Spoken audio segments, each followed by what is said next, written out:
Hey guys, Technivorous here. Today we are doing episode 2 of our slicer battles. We're going to be looking at the actual software itself. A couple of things we're going to be checking out is the configuration depth, how easy it is to set up, as well as the model representation, how it looks visually, and whether or not it's an accurate representation. We're going to go over navigation of each of these slicers and how spread out or close together or well formed the structure is for finding the settings that you want. And we're also going to talk a little bit about ease of use. So the first one we're going to do is Keira. We're going to jump right into it. I'm doing Keira first because it's probably the most popular, and I know where everything is. So it's a good baseline for determining navigability and things like that. All right, here we have Keira in all its glory. Now, right off the bat, I want to mention you're going to notice I'm not going to go over a couple things. I'm not going to be reviewing extensions for these slicers in this video. That is a separate video. It will be the community video, which will deal with the extension and editing communities that are involved with each slicer because there are varying degrees of community involvement. The other thing I'm not going to be covering is connectivity to the printer. That'll be a separate episode as well as including the interface options for each of these slicers with a plugged-in printer. So we'll do that in another episode. For now, the first thing we're going to be looking at in all these slicers is the setup and how easy it is to get up and printing. So I already have my Keira set up. What I need to do is go to Printers, Manage Printers, and from here I can hit Add. It might show up looking like this to add a networked printer. That's for one that's plugged in. Like I said, we're not dealing with that right now. We are going to pretend that we are just loading files to an SD card. So if you go into add a non-networked printer, there is all of these different sections. All you have to do really is find the Creality one. For me, this let's set up for the Ender 5 here. Hit add. It does take a second. And now I have my Ender 5. Now it's not completely set up. You could run a print off of it. It's not going to be the best quality at the moment. And the reason why is because all of these settings aren't set. So you have your start and end G-code. Good things to go over right away when setting up the printer. You can select the G-code flavor. You can select whether or not it has a heated bed. You don't want origin at center on unless you want to print everything in the front left corner of your build plate. Had some people have some issues with that. And the dimensions are all in there as well. So that I didn't have to type anything, do anything to that. I just hit next. Now I can select the printer and I can go to machine settings and I can still change all that, or I can change my extruder stuff. So pretty quick and easy setup. That's nice. We like that. The next thing we want to look at is the representation of the model. So what I want to do is open up a model. Pretty easy. You'll notice the Keira's interface is really, really clear. There's not much mucking it up. I'm going to talk to you about prusaslicer's interface when we get there. I just want you to note that this is nice and clean and modern looking. So let's do... So this is Anubis, this is a knight from an Egypt chess set. And this is our model representation. Now you'll notice the red in some spots. That means that there's an extreme overhang, and in some cases that can mean that you have a non-manifold item, non-manifold plane in your object. So Keira doesn't really offer any options for fixing the model. You see I can select the model, and I do have some options for things I can do. They've added some new stuff lately, like rotate to build plate, so if I wanted to, I could put him on his nose. Wow, that really didn't work. There we go. Or I could reset it how it was. You got your standard options. These are pretty standard icons. They're pretty plain, but they still give you a good idea of what they do, and they don't take up much space. So keep that in mind as well as we go forward. This is basically our baseline for what a good slicer should look like. And the next thing is navigation. Now when I say navigation, I'm talking about the settings that you can change. So if we go in here, I can pretty easily navigate between profiles, or I can go into an individual profile and adjust the settings individually. And if there's a setting that I know I have but it's not enabled, I can simply grab it, open it up, click on it, and it'll pop up in here. So now I can find that setting and change it how I want. So you can adjust what settings are visible to you, and that is awesome that you can do them individually. This is the way that I think the navigation should be set up in pretty much all slicers. They've got everyone beaten navigation. So as far as ease of use goes, it's also pretty simple. I mean, it's point and click. There are some pretty cool tricks in here like multiply model, and it'll make as many copies as you want, and it will place them so they're not touching. A couple other slicers will just duplicate and spread them out, and sometimes they'll be inside each other. The other thing is your filament settings. You can go in and profile, manage profiles, and in here there are materials. So this is probably the furthest away setting to change the settings on, but you can adjust your material list as you see fit. Once it's in there, you can choose which material to be using from this list here.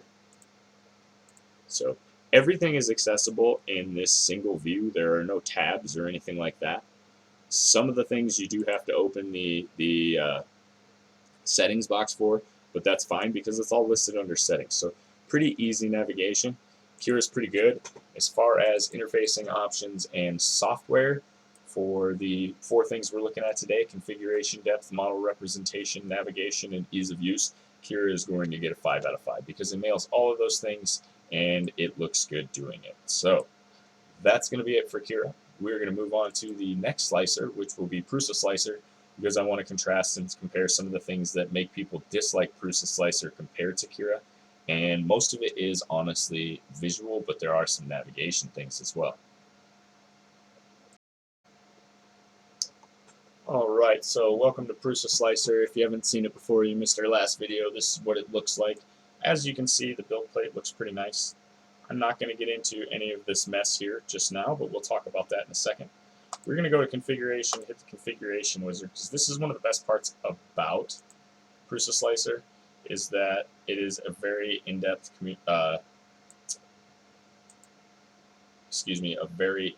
setup process. So define a custom printer.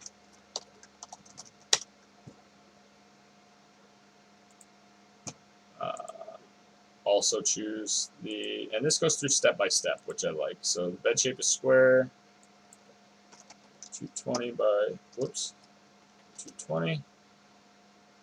And you basically just run through all the steps. Nozzle diameter, filament diameter, those are right.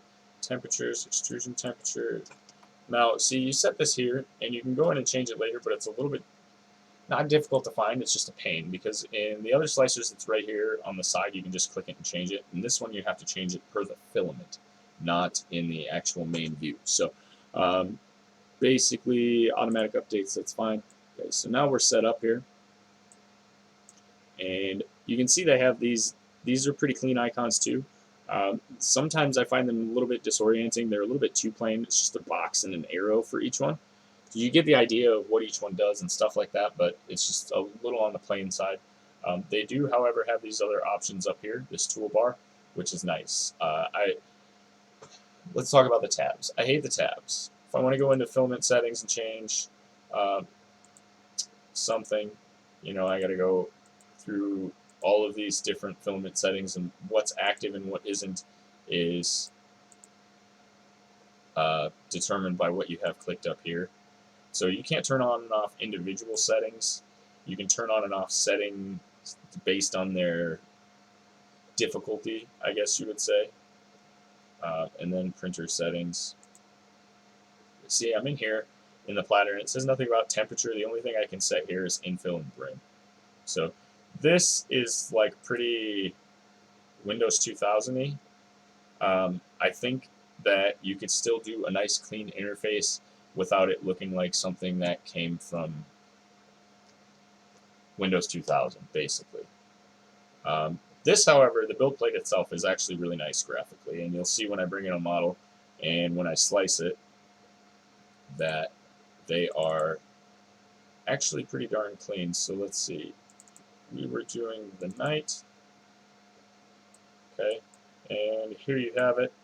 We'll hit slice on that and let it work for a minute. So we're going to be looking around. So I can't change any of this because it'll make it reslice, and it's already almost done. So, but you can put custom G-code start and end, and then before layer, after layer, things like that. So pretty customizable. lots of options. Those are pretty standard with all the slicers. You just have to find them in different places. So um, we will talk about that more when we talk about extensions and the communities around these software. Let's see where, so print settings, filament, and this is where my temperature is. So you'll notice that when I'm changing settings, I can't see the build plate at all. It's not really a big deal, but I prefer to be able to look at it. They do have some different kinds of infill. Each of these slicers does better with different infills, and they have different selections for different infill. So visually, this is super smooth, and the platter is amazing looking. This whole section right here is very nice. Gives you a breakdown of the feature types.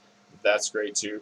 My main complaint is this whole thing seems messy and unorganized, and as do the tabs. So I'm gonna have to give prusaslicer a 3 out of 5, and the reason is because it gets a point right off the bat for configuration. The configuration wizard is amazing. It gets another 2 points for the model representation, but navigation and ease of use are definitely lacking on this. It definitely has the capability to do pretty much anything you want it to, but it is going to be a little bit more of a learning curve to figure out where the settings are that you want to use and things like that. So let's move on. Our next slicer is going to be ideamaker.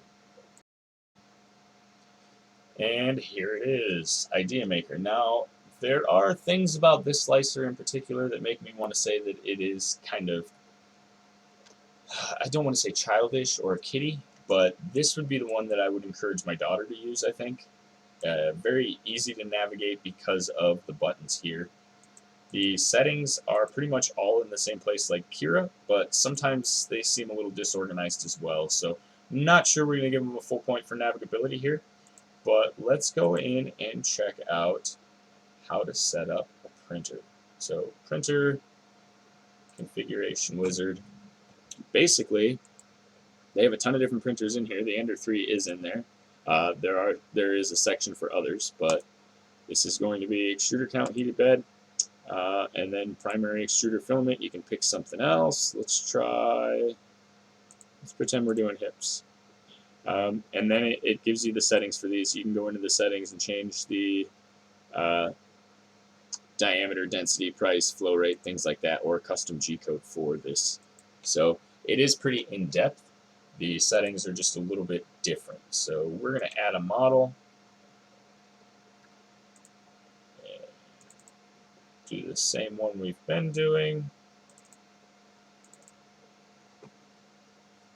Now, I didn't bother slicing in Keira because most of you have seen what that looks like. I will slice this one. So we'll hit start slicing. And then it does open up this thing right here to give you options for different settings, which is nice because you can change the template a little bit, or you can do model specific settings, which you can do with all the other slicers, but it doesn't pop up right away when you try to slice, so it doesn't give you the option. So, whoops, I needed to hit slice. Start slicing. Slice. Oh, I don't have a template selected. Let's see. Just make a new template, raise 3D. This is because I created a new printer, so I don't want a raft. Let's do a brim. Support none. Okay, now slice. And it'll slice. This goes pretty quick. This is probably visually the second best representation of a model, so they're going to get high points there. This looks really nice. Their slice preview is really nice as well when you go into the layers and check everything out. We'll look at that in just a second. The iconography, the buttons, they pretty much explain what they do, but they also have enough room for the words. And as you can see, this is another very clean interface without any drop-down menus or tabs or things like that. I mean, this is the most Windows-looking thing in here. Let's check out the preview. But it all looks very modern. So I'm not knocking prusaslicer, but visually it just seems like they're in the dark ages when it comes to most of their menus. Not sure how, but there is a way to change which direction the light's coming from and things like that. Right now we're looking at the structure itself, but we can go in here and change to, say, the speed, and scroll through the layers like that, you can see our infill. This is also very, very smooth, and it does a lot of cool stuff. So try layer height's going to all be the same because it's all 0.2. Extruder color, structure. So then you can see they have this list over here as well to tell you what the different colors mean. We can also change to show only the current layer, which is nice, and it's kind of cool to do this thing. Okay, anyway, so these guys are going to get a 4 out of 5. The ease of use here is amazing. The navigability is amazing as far as just the actual slicing part of the software goes. So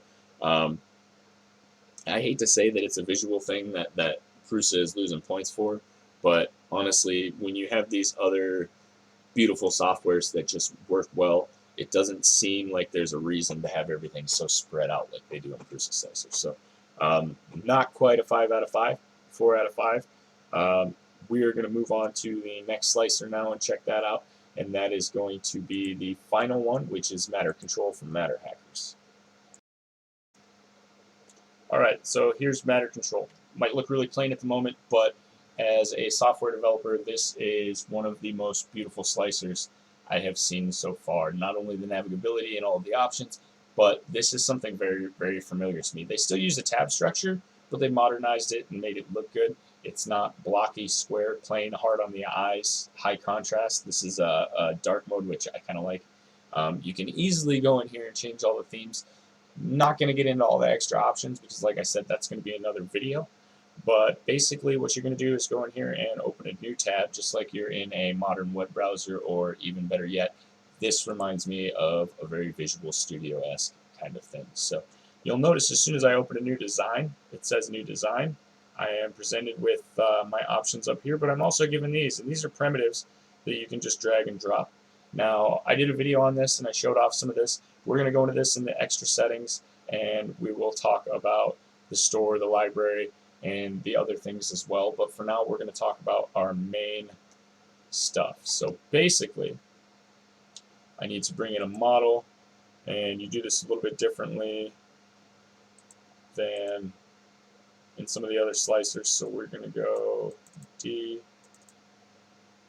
Bringing in a model is exactly the same, but slicing and setting up the print and everything is a little bit different. So here's my knight. You can see this platter seems huge, but not a big deal. We are going to go to print here, and this is where we're going to set up our options. So now that we're in print, we can click print, and we can change our layer thickness, our fill density, turn raft on and off. And there are a couple advanced options such as pause at layer and spiral vase. Now, this is simply amazing. Okay, so I'm working with an Ender 3. It knows it's an Ender 3, and it's ready to go, basically. There aren't a lot of settings to toy with. There are some ones that you can go in and change, but they're a little bit hidden. The thing is, though, is you don't need that. This slicer is so well built that you don't need to adjust most of those options. There are sections for flow rate and things like that, but if you have your printer calibrated properly, this is perfect for plug and play. In fact, probably the easiest to use printer. So when I'm ready to slice, it says I need to generate support. So we'll generate support. It's pretty good about that. And it's going to create the support, and then I'll slice here. So the support is really thin and kind of stringy, but very easy to remove, and it doesn't leave much mark on the model, which is nice. Now I can hit slice. It'll go pretty quickly. You can see the model representation is beautiful as well. This being also an editor has a lot of options that the other ones don't. So you can change if you want to just view the polygons, if you want to look at the materials, if you want to see overhangs, you can change all of that. So we're going to go to shaded and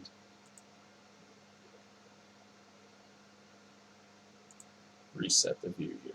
And it is taking a little bit longer to slice. It's not too big of a deal.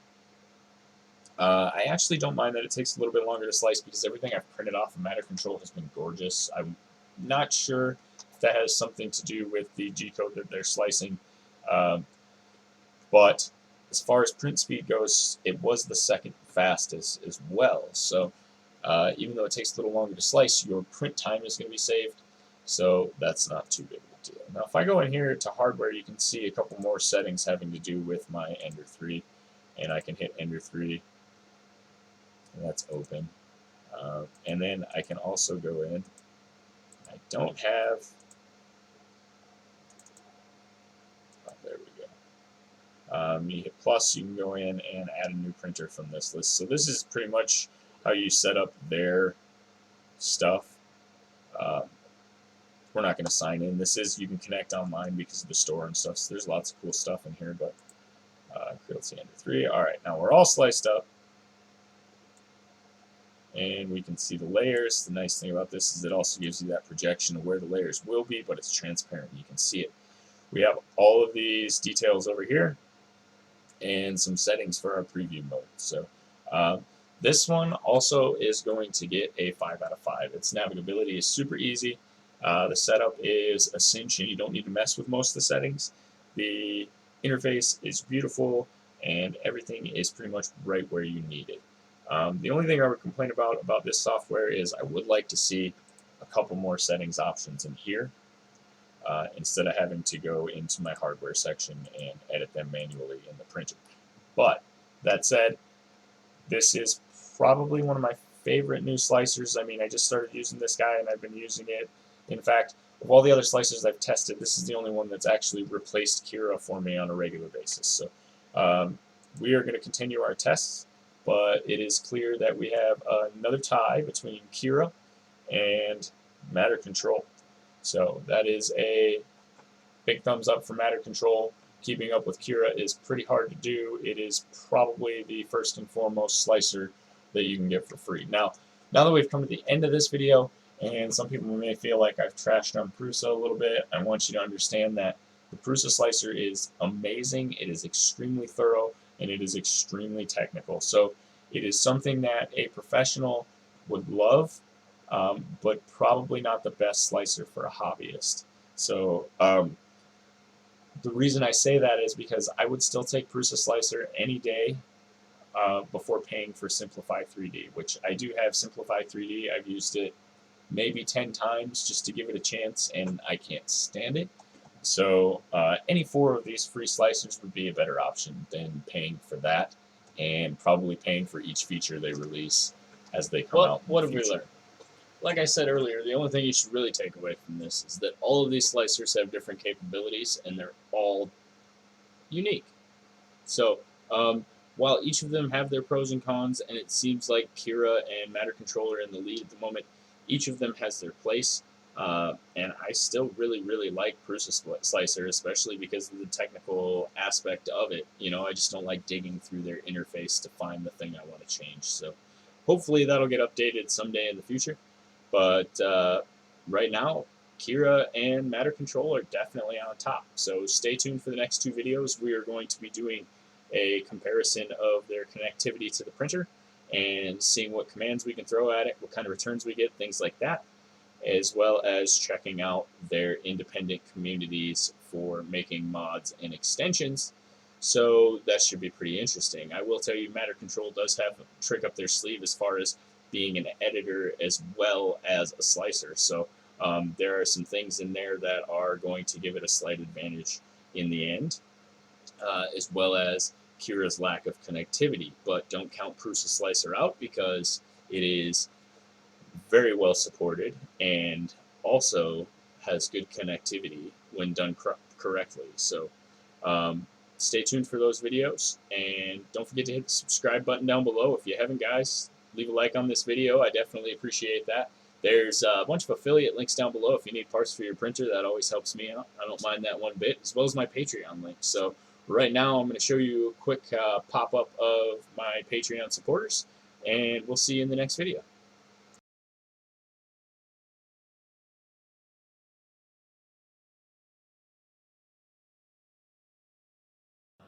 And as always, guys, I am Technivorous. Thanks for watching this video. Don't forget to hit the like button. You can subscribe right here by clicking on the icon. And I put a couple videos up in the corner. One of them is going to be my latest video, my latest upload, and the other one is going to be what YouTube recommends for you. So feel free to check those out. Don't forget to hit that bell for notifications down below, and we'll see you guys next time.